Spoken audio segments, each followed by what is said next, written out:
The Joint Committee on Assisted Dying is set to recommend that legislation is introduced to allow for assisted dying in certain circumstances, namely if a person has a terminal illness and has only a short time to live. And the committee is to publish its report on the 20th of March. A majority of TDs and Senators on the committee voted that the law should be changed to enable a person to receive assistance to end their life if they have between 6 and 12 months to live.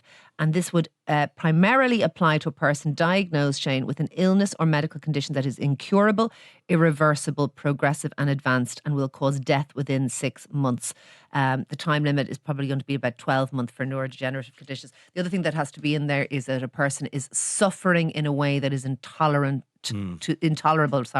to them.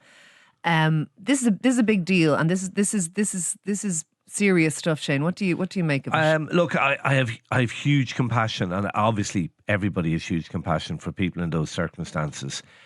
And I know my view will not be a majority view; it'll be a minority view. But I would have big reservations about this. First of all, can I say at the start, I've huge admiration for politicians in many ways, but I don't trust them on issues like this. I think they go with the prevailing wind. So that makes me nervous.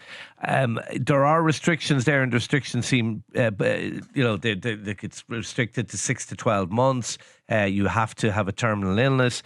But we've seen in other countries, they've been brought in with restrictions, and then those restrictions have been changed pretty You're concerned quickly. about the idea of a thin end of a wedge. I am absolutely concerned about that. I worry about the pressure people feel that they're being a burden and feeling that they have to go for this. I look at cases like in Belgium. Now, Belgium is a particularly liberal example. I will say that. But people with psychiatric conditions, children, since 2014 have been allowed. We've seen cases, we've seen trials where families have taken actions against doctors claiming that people have taken their own lives because of a failed relationship, for example. In the Netherlands, we've seen doctors accused of failing to secure proper consent.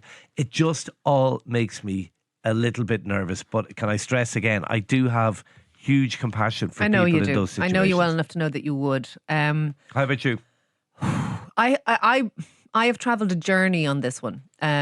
For many years when I was a medic, I was against it for many of the reasons that you have highlighted, that the right to die can become what's referred to as the duty to die, so that you don't want to be a burden to your family, so you take yourself out of the situation to protect them. That's an issue.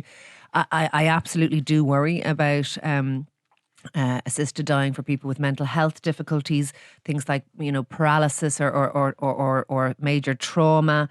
There have been occasions in the past where you mentioned children and things where bed management has featured, as in people have been, bed managers have gone around hospitals almost suggesting to people that they might consider it. Post-traumatic distress is another one. All that of those types cited. of things. So there are huge and really important, and I don't think we should leap into this, we voted for, same-sex marriage, we voted for abortion, so we're liberal and we're progressive, so this is what we do. I don't think we should think like that. This is a really serious thing. We are taking a life. It is the most serious thing that you can do. Having said that, I would, provided we are ironclad on our ethics and we have every caveat box ticked that we can do, I do support it with some reluctance and reservation. I do, because I believe that people who are suffering, I believe, we heard a little clip of audio there at the start of the show, someone saying that we afford animals more dignity. I have been at the deathbed of many people, Shane. I have been there. I'm a doctor, and I have sat beside people as they have exited the world, not in an assisted form. And I've seen good deaths, but I have also seen bad deaths. And I would, on this very fundamental human level, I would support this, but I would be absolutely rigid on how careful and strict and ethical that this must be. We cannot entertain this as some kind of a glib, sure, we're all doing these things now and the rest of Europe, I don't want to know about that. This is the one of the greatest fundamental taboos of mankind, to take a life. So to take a life under these circumstances, you have to be very, very careful that you're doing it for the right reasons.